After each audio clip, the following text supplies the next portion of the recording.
بالکل اس کی امید اس وجہ سے بھی کی جا رہی تھی کہ کل گلف میں چاند نہیں ہوا تھا۔ مفتی صاحب، جس طرح سے نماز کو لے کر سرکار کی طرف سے بھی گائیڈ لائنس ہے، بار بار پولیس بھی آپ لوگوں سے کانٹیکٹ میں ہے کہ آپ لوگ اس طرح کا اعلان کیجئے کہ لوگ مسجد کا رخ نہ کریں، عید کی نماز نہ پڑھیں، تو کیا میسیج دینا چاہیں گے؟ دیکھیے، گورنمنٹ کو کلیئر گائیڈ لائن دینی چاہیے۔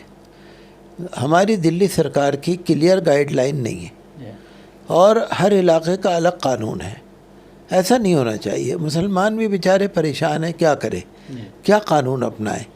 چونکہ مجھے پولیس کے ذریعے بتایا گیا کہ یہ پابندی ہے کہ بھائی مسجد میں 20 آدمیوں سے زیادہ ایک وقت میں نماز نہ پڑھیں، اور پڑھیں سوشل ڈسٹینس کے ساتھ۔ لیکن کئی دفعہ مجھے جو اخبار کے نیشنل پیپرز ہیں اس کے کئی دفعہ رپورٹرز کے میرے پاس فون آئے، اور لوگوں سے میں نے بات کری۔ میں نے کہا مجھے بتاؤ کون سا قانون ہے، کیا اس طرح کی کوئی تعداد مقرر ہے کہ مسجد میں کتنے لوگ نماز پڑھ سکتے ہیں ایک وقت میں؟ تو انہوں نے کہا نہیں، اس طرح کی کلیئر گائیڈ لائن نہیں ہے۔ اور مجھے یاد پڑتا ہے کہ 15-20 دن پہلے ANI کے رپورٹر میرے پاس آئے تھے، تو ان سے میں نے کہا بھی تھا اور اپنے بیان میں بھی کہا تھا کہ بھئی اس طرح سے مبہم طور سے یہ نہیں ہونا چاہیے، بلکہ کلیئر گائیڈ لائن ہو۔ جیسے کہیں کہیں آپ نے کہا ہے کہ بھئی 5 آدمی پڑھیں گے، ٹھیک ہے، جیسا بھی یہ فیصلہ صحیح ہے یا غلط ہے۔ تو یہاں کے بارے میں، دلی کے بارے میں مجھے اس طرح کا کوئی کسی نے نہیں بتایا کہ کوئی کلیئر گائیڈ لائن ہو۔ اب مشکل یہ ہے کہ کچھ جگہوں پہ لوگ نماز زیادہ پڑھ رہے ہیں، کچھ جگہوں پر کم پڑھ رہے ہیں۔ کہیں پر جو سینٹرل مسجد ہے، جو بڑی ہسٹورک مسجد ہیں یا روڈ پر مسجد ہیں، وہاں پولیس کی طرف سے بہت سختی ہے، بڑی پابندی ہے۔ لیکن ہمیں یہ بھی معلوم ہوا ہے کہ کچھ جگہ پر لوگوں نے الوداع کی نماز بھی کافی بڑی تعداد میں پڑھی ہے۔ حتیٰ کہ مجھے یہ بھی بتانے والوں نے بتایا کہ روڈ پر بھی جمعے کی نماز الوداع کی پڑھی گئی ہے۔ تو میں یہی کہنا چاہتا ہوں کہ دیکھیے، مسلمان اگر مسجد میں نماز پڑھے گا، دعائی تو کرے گا۔ میں نے یہ پہلے بھی کہا تھا کہ مسلمان نہا دھو کر، صاف کپڑے پہن کر، عطر لگا کر، بالکل پاک اور صاف ہو کے مسجد میں آتے ہیں، کوئی انفیکشن کا ڈر نہیں ہے۔ دوسرے یہ کہ ماسک لگاتے ہیں، سوشل ڈسٹینس کرتے ہیں، اور سینیٹائز کرتے ہیں اپنے آپ کو، مصافحہ نہیں کرتے، معانقہ نہیں کرتے، گلے نہیں ملتے۔ تو اگر ان شرطوں کے ساتھ اگر مسجد میں لوگ نماز پڑھنے آ بھی جائیں، سوشل ڈسٹینس کے ساتھ نماز پڑھ لیں۔ مثال کے طور سے مسجد فتح پوری میں اگر آپ لگائیے 25,000 آدمی مسجد میں اندر بڑے آرام سے نماز پڑھ سکتے ہیں۔ چلیے 25,000 نہ پڑھے، 5,000 پڑھے، لیکن سوشل ڈسٹینس کے ساتھ پڑھ تو لیں نا۔ تو کلیئر گائیڈ لائن نہیں ہے، تو اسی لیے مسلمان بھی پریشانی محسوس کر رہے ہیں۔ جس میں اگر آپ کو سویدھا ہے، نماز پڑھو۔ مجھے کسی نے یہ بھی بتایا، ہمارے علاقے میں پرانی دلی میں جب سے پچھلے سال سے لاک ڈاؤن ہوا ہے، تب سے آج تک جمعے کی نماز 2 پڑھی جا رہی ہیں۔ ایک نماز 1 بجے ہوتی ہے، ایک نماز 1:45 بجے ہوتی ہے۔ تو کچھ جگہوں پر یہ بھی سہولت ہے، لوگوں نے کر رکھی ہے ان حالات میں، مجبوری میں۔ تو میں نے یہ کہا اگر اپنے محلے میں آپ نماز پڑھ سکتے ہیں پڑھیں، اگر نہیں پڑھ سکتے، آپ کی نماز نکل گئی ہے، گھر میں آپ اپنی 4 رکعت نماز نفل چاشت پڑھ لو، اور نفل پڑھنے کے بعد آپ تکبیر پڑھو، اللہ اکبر لا الہ الا اللہ واللہ اکبر اللہ اکبر وللہ الحمد، تکبیر پڑھو، اللہ سے دعا کرو۔ ایک فتویٰ بھی آج آیا ہے دارالعلوم دیوبند کا کہ 4-5 لوگ بھی ہیں تب بھی گھر پر نماز پڑھ سکتے ہیں عید کی، تو کیا کہنا چاہیں گے؟ اسلام کیا کہتا ہے اس پر، کس طرح سے اس کو پڑھنا ہوگا؟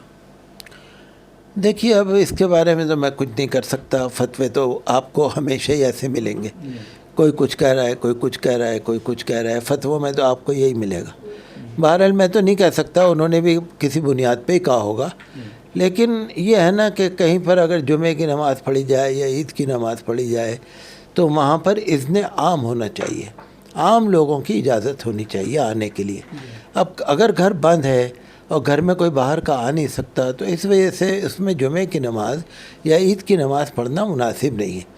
اگر آپ یہ کہتے ہیں کہ جی ہماری طرف سے جو اجازت ہے آپ سب لوگ آ جاؤ، اگر آپ محلے کے لوگوں کو جمع کریں گے تو پھر وہ انفیکشن والی بات ہے۔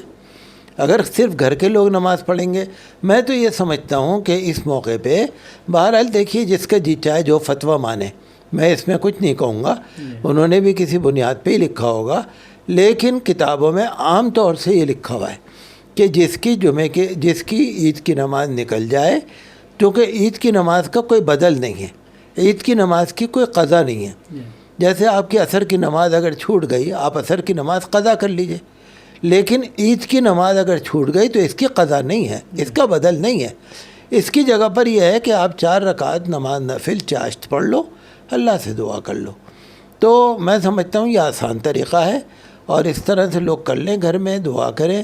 جو عید کے مستحبات ہیں، یعنی غسل کرنا، اچھے کپڑے پہننا، میٹھی چیز کھانا، عید میں خوشی کا اظہار کرنا، آپس میں ایک دوسرے سے محبت سے پیش آنا، صدقہ فطر دینا، خاص طور سے صدقہ فطر ہے کہ وہ دیا جائے، غریبوں کا حق دیا جائے. تمام چیزیں ہم کریں، لیکن قانون کے دائرے میں رہ کر کریں، اور جہاں پر مسجد میں جانے کی سہولت نہ ہو وہاں پر گھر میں 4 رکعت نماز نفل پڑھ لیں، صدقہ فطر ادا کریں. صدقہ فطر کے بارے میں آپ سے ذرا سا کہنا چاہتا ہوں.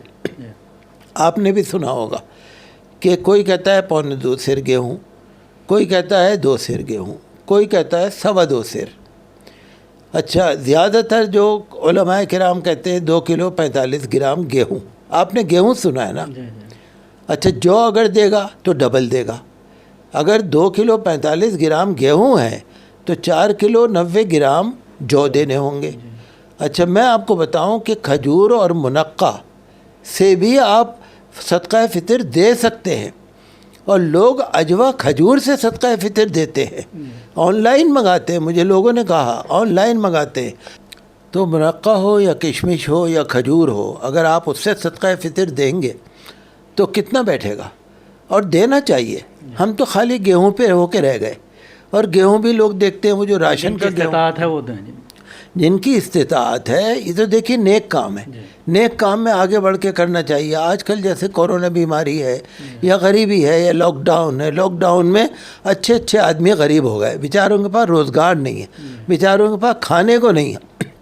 تو اگر اللہ تعالیٰ نے کسی کو گنجائش دی ہے تو وہ منقع سے یا کھجور سے 4 کلو 90 گرام کھجور لے کے یا اس کی قیمت لے کے اگر غریب آدمی کو دے گا، اس کے پاس 2-4 روز کا کھانا ہو جائے گا. یا منقع کے ذریعے دیں گے یا کشمش کے ذریعے دیں گے. تو ہمیں یہ دیکھنا چاہیے کہ ہم زیادہ سے زیادہ، اگر گیہوں ہم دے رہے ہیں تو 2 کلو 45 گرام، جو یا منقع یا کھجور اگر ہم دیں گے تو 4 کلو 90 گرام. بہرحال جو بھی دے سکتا ہے وہ دے. تو صدقہ فطر زیادہ سے زیادہ دینا چاہیے، اور صرف صدقہ فطر نہیں بلکہ آج کا وقت یہ ہے کہ ہم زیادہ سے زیادہ اللہ کی راہ میں خرچ کریں، غریبوں کو دیں. کورونا بیماریاں جو پھیل رہی ہیں ان کی مدد کریں. اور صدقہ خیرات جو عام صدقہ خیرات ہے وہ تو آپ مسلمس کو بھی دے سکتے ہیں، نان مسلمس کو بھی دے سکتے ہیں، زکوٰۃ اور فطرہ نہیں دے سکتے. تو بہرحال ہمیں یہی کوشش کرنی چاہیے. اور پھر میں ایک دفعہ آپ سے مختصر یہی کہوں گا کہ جہاں بھی جس کی سہولت ہو مسجد میں نماز پڑھے، اور جہاں نہ سہولت ہو گھر میں 4 رکعت نماز نفل پڑھیں، اللہ سے دعا کریں. اللہ سے دعا کر کے ہی مصیبت حل ہوگی. شکریہ. یہ تو مفتی مکرم صاحب شاہی امام مسجد فتح پوری کے جو ہم سے تفصیل سے بات کر رہے تھے، خاص طور سے عید کی نماز کو لے کر جو سرکار کی گائیڈ لائنس ہیں اس پر کس طرح سے عمل ہوگا، اور اس کے ساتھ ہی مسلمانوں کو ایک میسیج کہ عید کی نماز گھر پر کس طرح سے آپ ادا کرنی ہے، اس چاشت کی نماز پڑھنی ہوگی. اور اس کے ساتھ ہی اس پینڈمک میں غریبوں کا، محتاجوں کا بھی خیال رکھنے کے لیے صدقہ فطر کا کس طرح سے آپ کو استعمال کرنا ہے اور کتنا دینا ہے، یہ بھی انہوں نے بتانے کی کوشش کی. دلی سے کیمرہ پرسن فیضی کے ساتھ نیوز میکس کے لیے شکیل احمد. سبھی اہم خبروں کے لیے نیوز MX کو سبسکرائب کریں، ساتھ ہی بیل آئیکن کو ضرور دبائیں. لائک، شیئر، کمنٹ کرنا نہ بھولیں.